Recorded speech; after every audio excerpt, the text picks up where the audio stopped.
Bonjour à tous, c'est Pierre de Connecte la Terre.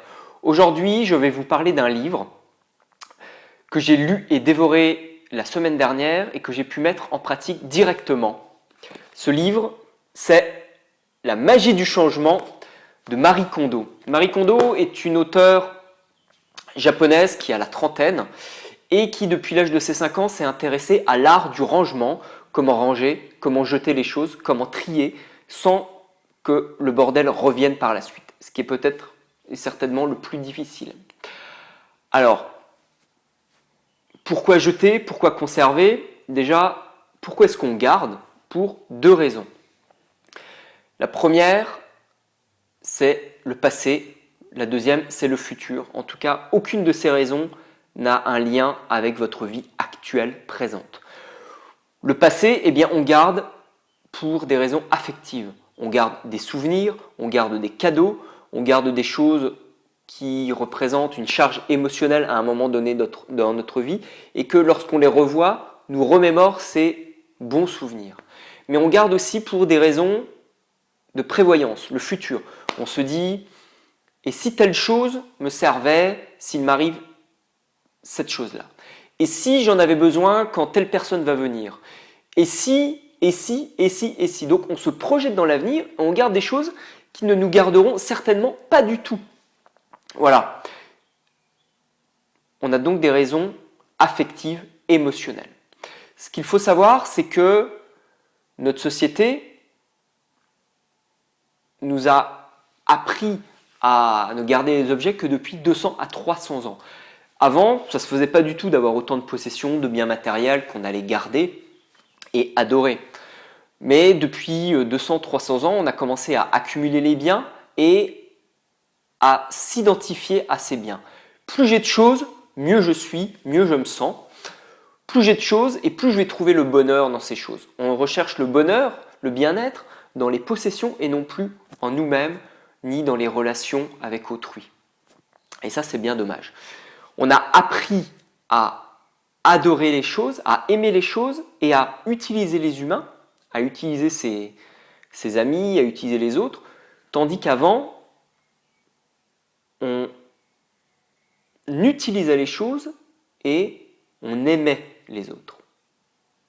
La donne est complètement inversée maintenant. Donc, pourquoi ranger? Tout simplement pour débuter une nouvelle vie, pour se couper du passé et se couper de notre anxiété du futur.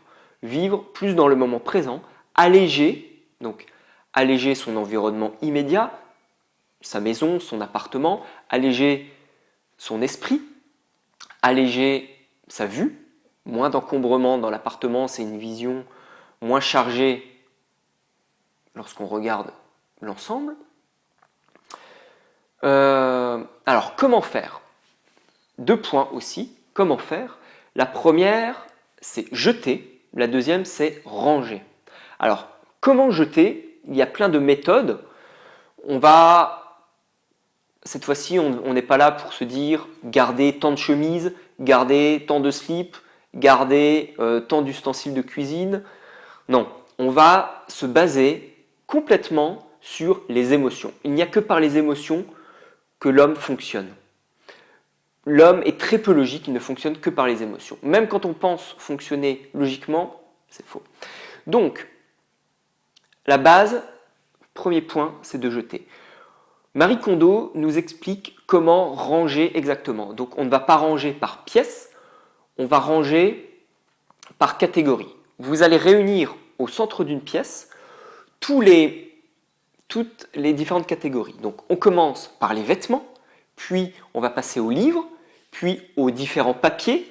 Ensuite, on va passer à tout ce qui va être un peu plus petite catégorie, les ustensiles de cuisine, les DVD, les CD, les ustensiles de cuisine, les vivres, le matériel électronique.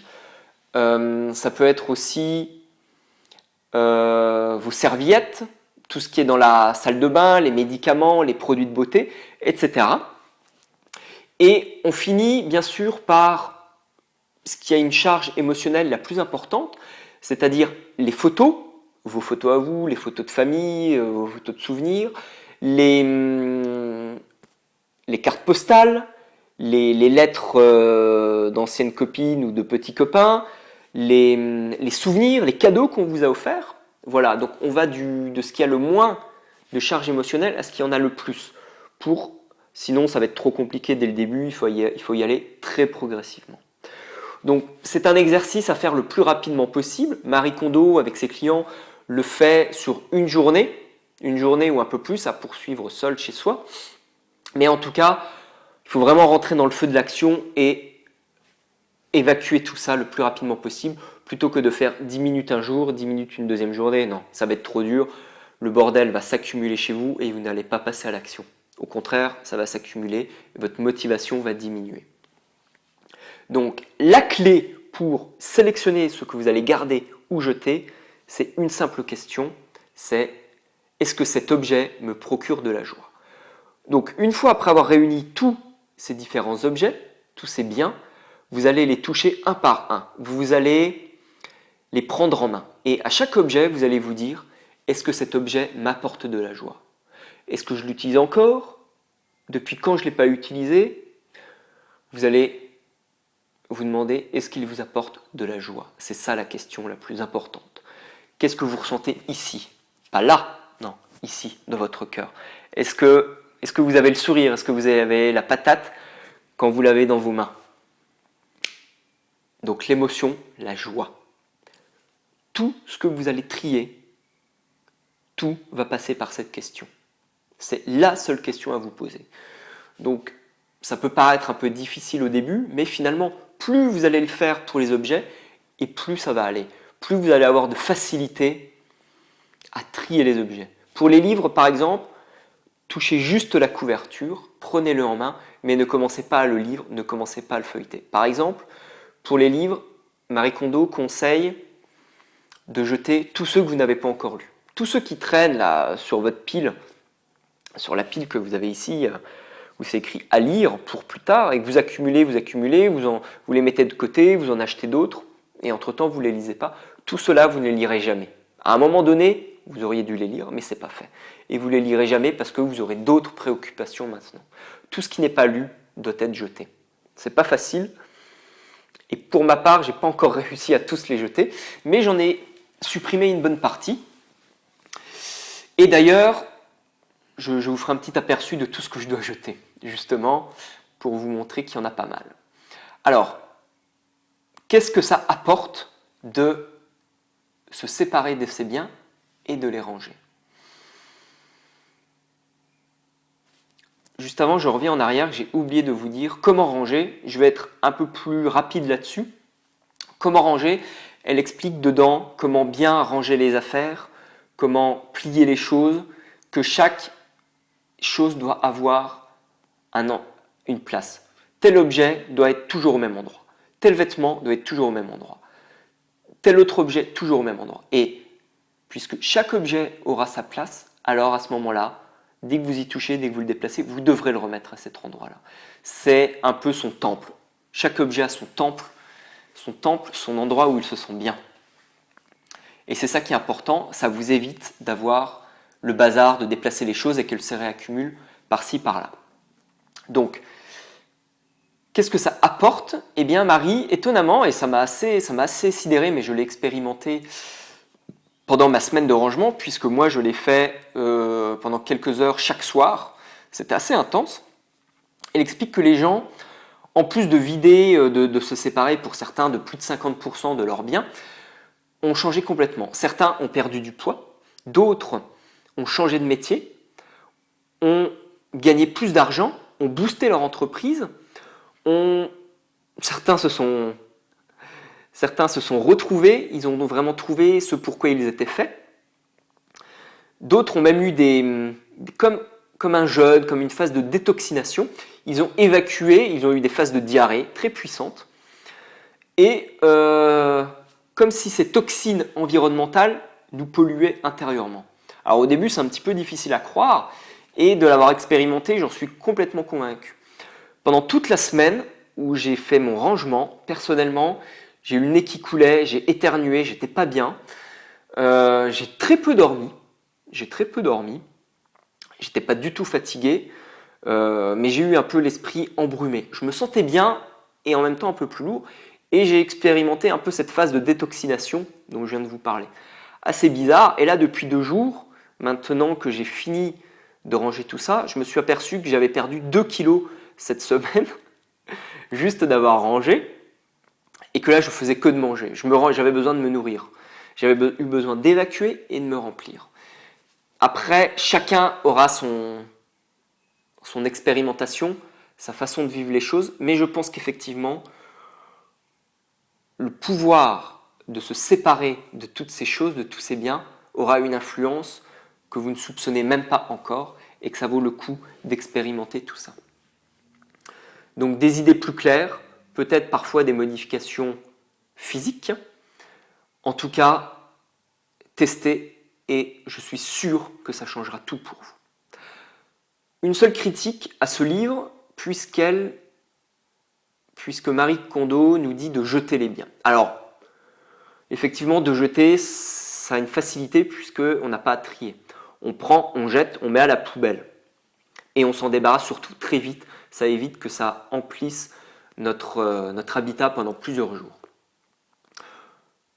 Mais la question à se poser, c'est qu'est-ce que je peux faire de tous mes biens? Est-ce que je peux les réutiliser? Est-ce que je peux les vendre? Est-ce que je peux les recycler surtout? Comment les recycler?